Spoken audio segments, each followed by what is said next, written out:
नाशिक महानगरपालिकेच्या आयुक्त तथा प्रशासक पदाची सूत्रे स्वीकारल्यानंतर मनीषा खत्री यांनी आज सर्व खाते प्रमुखांची बैठक घेतली।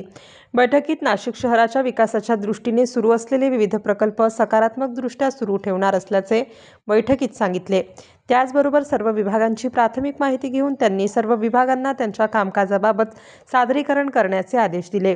त्याचबरोबर केंद्र शासन व राज्य शासनाकडून प्रलंबित असलेल्या विविध प्रश्नांबाबत देखील पाठपुरावा करून ते प्रश्न मार्गी लावण्याकामी सर्वतोपरी प्रयत्न करणार असल्याचे त्यांनी सांगितले। खाते प्रमुखांनी सर्व कामकाजात पारदर्शकता ठेवावी व प्रत्यक्ष कामात असलेल्या अडचणींबाबत आपल्याशी थेट संपर्क साधावा असे त्यांनी बैठकीत सांगितले। शहर स्वच्छतेला आपले प्राधान्य राहणार असल्याचेही त्यांनी नमूद केले। आगामी कुंभमेळ्याच्या नियोजनाच्या दृष्टीने विभागीय आयुक्त डॉक्टर प्रवीण गेडाम यांच्या मार्गदर्शनाखाली व त्यांच्या पूर्वीच्या अनुभवानुसार शहर विकासाच्या दृष्टीने नवनवीन संकल्पना राबवणार असल्याचेही त्यांनी बैठकीत सांगितले। तसेच आपल्या माध्यमातून नागरिकांना देण्यात येणाऱ्या मूलभूत सुविधा तत्पर व विनातक्रार देण्यावर आपले प्राधान्य राहणार असून प्रशासकीय कामकाजात गतिमानता व सुसूत्रता आणणार असल्याचे बैठकीत सांगितले।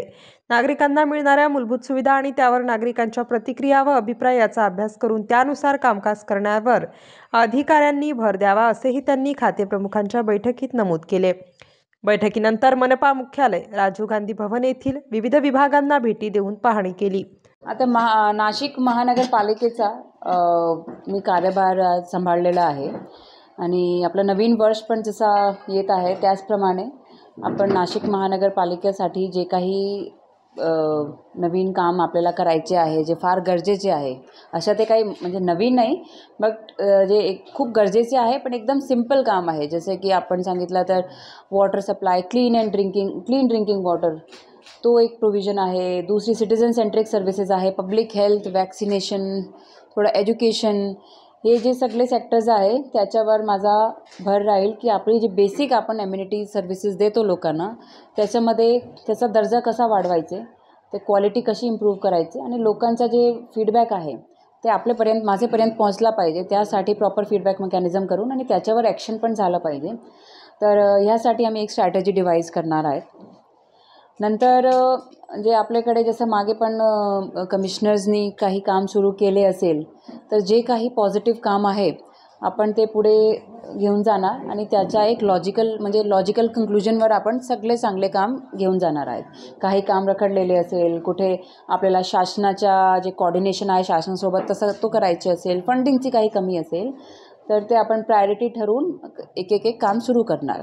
तर माझं टार्गेट हेच राहील की जे काही आपण पॉझिटिव्हली कन्स्ट्रक्टिव्हली काम करू शकतो मागच्या 5-10 वर्षापासून जे चालू असेल किंवा जे कंटिन्यू करायचे ते मी करणार आहोत आणि त्याच्यावर माझा भर राहील। तशीच सूचना मी प्रत्येक HODला पण दिलेली आहे की तुमचे डिपार्टमेंट्सचे जे चालू प्रोजेक्ट्स आहे, जे रखडलेले प्रोजेक्ट्स आहे किंवा जे आकांक्षित म्हणजे थोडा फर्दर फ्युचरमध्ये प्लॅन्ड प्रोजेक्ट्स आहे त्याची माहिती आम्ही घेणार, प्रेझेंटेशन घेणार आणि त्याची प्रायोरिटी ठरवून ते आम्ही पुढे घेऊन जाणार।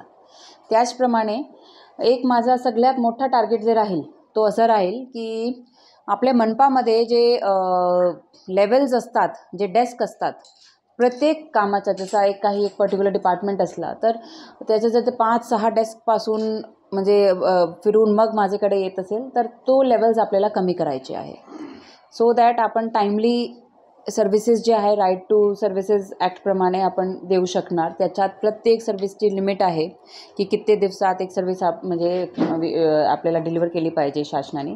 तर त्याचप्रमाणे कुठे कुठे काय चेंजेस करायचे, काय वर्कफ्लोमध्ये चेंजेस करायचे ते मी थोडा करणार आहे आणि माझा हेच टार्गेट राहील की कमीत कमी लेयर्समध्ये काम झालं पाहिजे। जे काही जर मला असेल की काही काम डेलिगेट करायचे आहे तर मी ते डेलिगेट पण करणार, कारण की प्रत्येक छोटी गोष्टी कमिशनरकडे पण नाही आली पाहिजे। डिपार्टमेंट हेड्स आहे ते कॉम्पिटेटिव्ह आहे, ते भरपूर ते पण काही गोष्टी त्यांच्या लेवलपर्यंत संपू शकतात। तर माझा तो एक टार्गेट राहील की वर्कफ्लोमध्ये मी डेलिगेशन करणार, अननेसेसरी किंवा एकदम जे बुकिश वर्क आहे त्याच्यावर ते डेलिगेट करून मग थोडा सिटिझन सेंट्रिक सर्व्हिसेस आपण प्रॉपर देऊ शकणार तसा जर केला तर असं समजा की जे रेड टेपिझम असतो आपला ब्युरोक्रेसीमध्ये तो मला कमी करायचे आहे सो दॅट सगळ्याच लोकांना सोयी होईल, म्हणजे त्यांचे काम वेळेवर होईल आणि काही कंप्लेंट्स अशी येणार नाही। तर ह्यासाठी पण आता पुढच्या आठवड्यात आम्ही थोडा स्टडी करणार.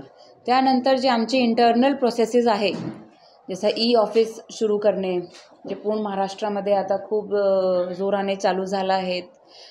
स्टार न्यूजसाठी मोहसिन पठाण, नाशिक.